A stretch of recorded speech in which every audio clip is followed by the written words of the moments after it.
So to start with in Lab 4, you're going to look at 4 simulations. So as usual, you go to the 1100 folder, and you look for the folder that says Lab 4, open that up, and you'll find 4 simulations in there.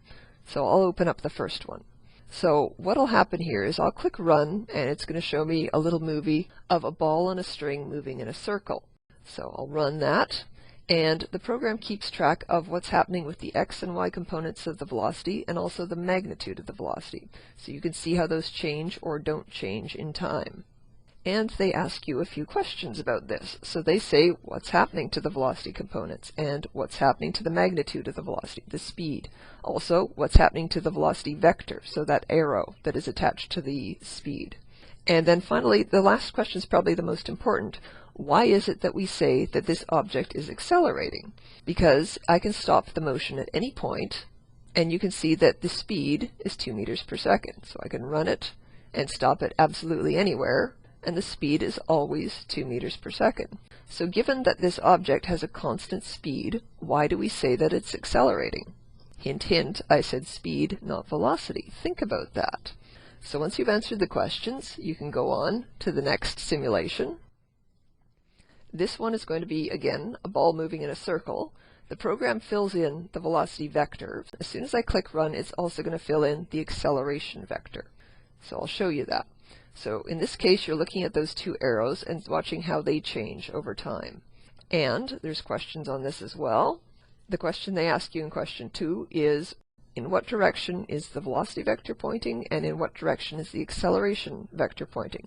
So they mean relative to the circle, because obviously they're changing the direction over time. And in your manual, there's a sketch there. That's basically a snapshot in time of this motion, and they want you to draw in what direction the velocity and the acceleration vectors are pointed at that moment. They also want you to describe what direction they're pointed relative to the circle. So it might be useful to use phrases like tangent to the circle or towards the center.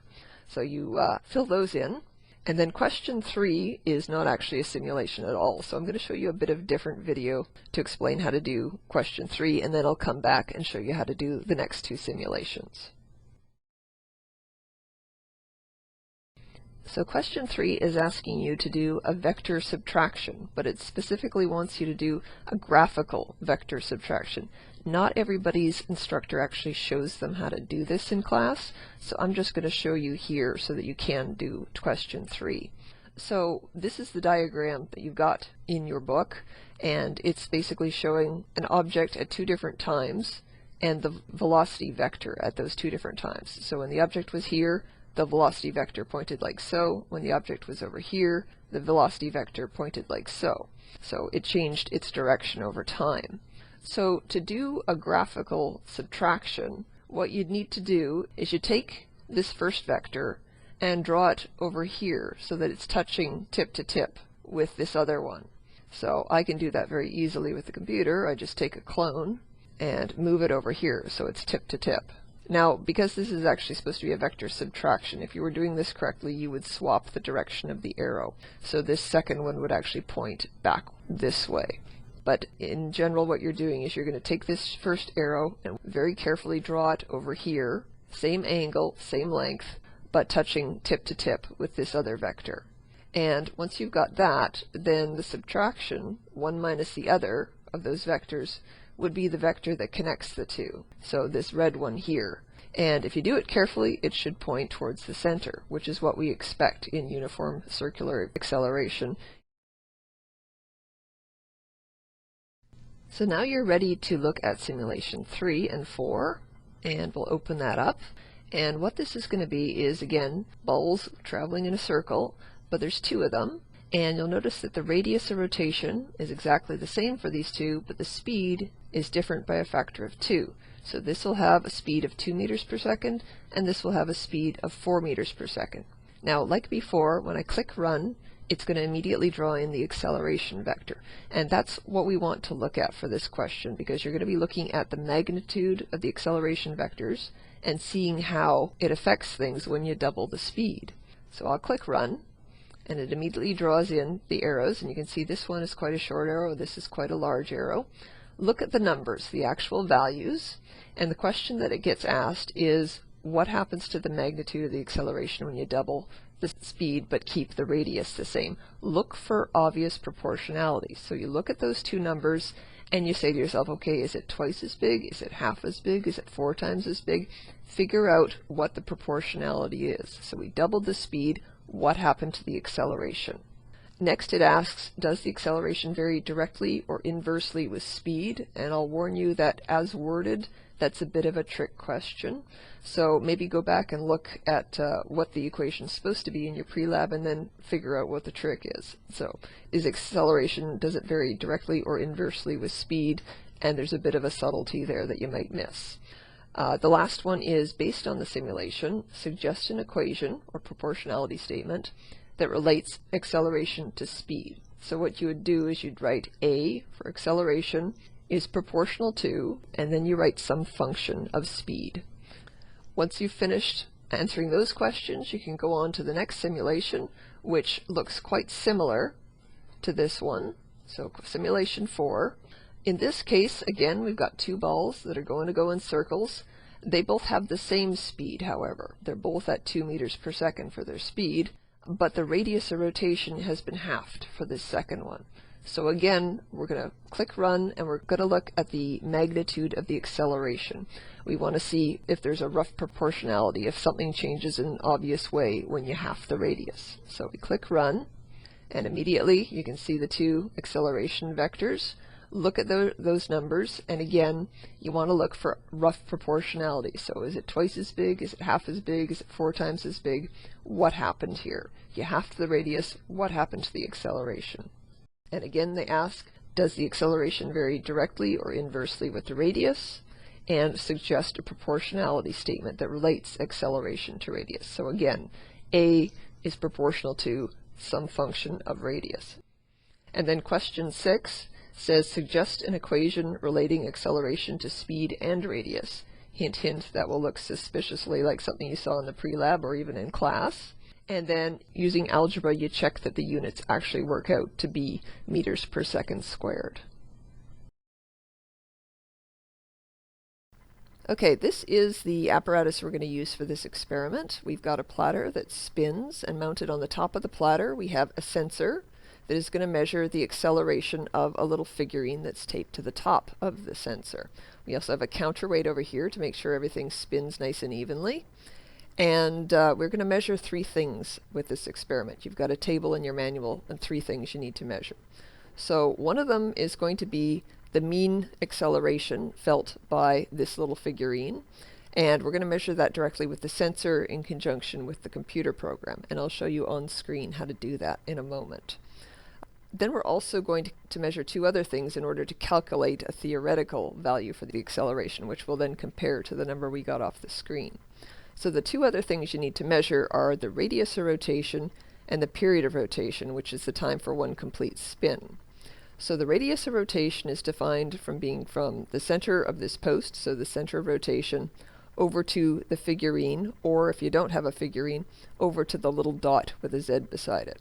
So you would just grab a ruler and measure that as accurately as you can from the center of rotation to the center of either the figurine or the little dot that marks the sensor internally. To measure the period of rotation, we have a photo gate over here and a little timer that is going to do most of the work for us. So the photo gate's set up such that when the sensor swings by, it triggers the photo gate. And then this timer is going to take care of turning itself on and off automatically to measure the time for one complete revolution. So the timer should be set to pulse mode, and there's a little reset button here. You don't need to mess around with the start-stop button. It'll take care of starting and stopping itself. So you hit reset to 0 things. And the way things are set up is that when you hit reset, the first time the sensor goes by and triggers the photo gate, the timer will automatically turn itself on. When it goes by the second time, it automatically turns itself off, and then it stores that value. So we can just read the period directly off the screen in seconds. Now, before you start taking data, there's one thing that's very important that you do, and that is you need to level this apparatus. So you take your spirit level, you put it on the base, so not on the spinning part, but on the base, and you look straight down and make sure that the bubble is centered in the circle. If it isn't, the bottoms of the legs on the platform twist, and you can twist them up and down to change the leveling of the platform. So make sure it's nice and level, If it isn't level, then when you go to take data, the line on the screen, instead of looking straight, it will look wavy. So if you see a wavy line, that means you need to level things better. A little bit of a wiggle is not a big deal, but if it definitely looks like a wave, try and fix your leveling. So now we want to take data, and there's one subtlety here, and that is that when I'm going to spin this and press the collect button on the screen, and the data will start coming across the screen. It may be hard to see, but there's actually a slight downward slope to that data. That's due to friction. And that friction effect could mean that we would not get good agreement unless we're careful about how we take our data. So what I recommend you do is you give this thing a spin. Faster will give you a slightly more accurate value than slower. You'd press the collect button, you'd watch the data coming across the screen, and when it hits a vertical line where you're going to remember, hit the reset button. And the reason why is we're going to select just about 1 second's worth of data, a very small section, to calculate our acceleration value, and we want to make sure that we're using a t value that corresponds to that section of data. If you choose, for example, a t value over here and select data over here, then you might not get good agreement due to that slowdown of friction. So again, just to demonstrate, you give this guy a spin, press collect, and you watch the data. When it hits some vertical line where you'll remember, hit the reset button on your timer over here, and then you'll be able to get hopefully good correspondence between your theoretical value and your measured value. Okay, now I'm going to show you the program that you use to measure the acceleration of the figurine experimentally. So as usual, you go to the 1100 folder, and the program we're using is called circular acceleration. Now it's possible that this is already going to be open on your desktop because we have to get the sensor that's on the spinning platter talking to the computer. It's a wireless device. So it's possible that the technician has already set things up such that this is true. If you get this dialog box, however, that means that no, you have to tell the computer, okay, start talking to this device. So if you get this, the first thing you do is you look at your sensor, the little black box that's sitting on the spinning platform, make sure it's turned on. If it is turned on, great. Now look at the side of that black box. It's got a name written on the side of it. We have many wireless devices in the room, and if the computer finds more than one of them, you want to make sure that you tell it to talk to the one that's sitting on your desk rather than someone else's desk. So make sure you know the name of it, make sure it's turned on. If it is, then there's a button down here that says scan for WDSS, so wireless devices basically. You click that, and it's possible that you may need to scan more than once. It's the nature of the beast. Sometimes the computer doesn't find your device right away. So if you get an error message saying it didn't find any devices, there's an option where you can rescan. So just scan again until it does find your devices. When it has found some devices, it will pop up with this dialog box, and there may be a list of devices here. Make sure that you select the one that's actually on your desk. So Franklin 27 is the one that I've got sitting in front of me. So I click OK, give it a moment to think about things, and then it should be ready to take data. Now before you take data, it's a good idea to zero things. So up here, you've got the collect button, which you'll use to take data. Right beside it is a 0. That zeroes your equipment and makes sure that the numbers you get are as accurate as possible. So with the sensor sitting still, that is with the platter not spinning, you just click this 0 button and then say OK. And again, it'll think for a second and then it's ready to take data. So you give the platter a spin at this point and you click the collect button and your data will start coming across the screen. If the data looks really wiggly, wavy, that means you didn't level your platter very accurately. I've got a little bit of a wiggle here, but that's not a big deal. In general, if you've got a faster spin, the line will be farther up the screen. A slower spin, it'll be lower down. You get more accurate values when it's high up here. It just means that you're going to get a smaller percent uncertainty on your value. Now you'll remember that I said earlier that you want to watch the data coming across the screen and then hit the reset button on your timer when your data here hits some vertical line where you're going to remember where you push the reset button. The reason why is we can see a bit of a downward slope here due to friction.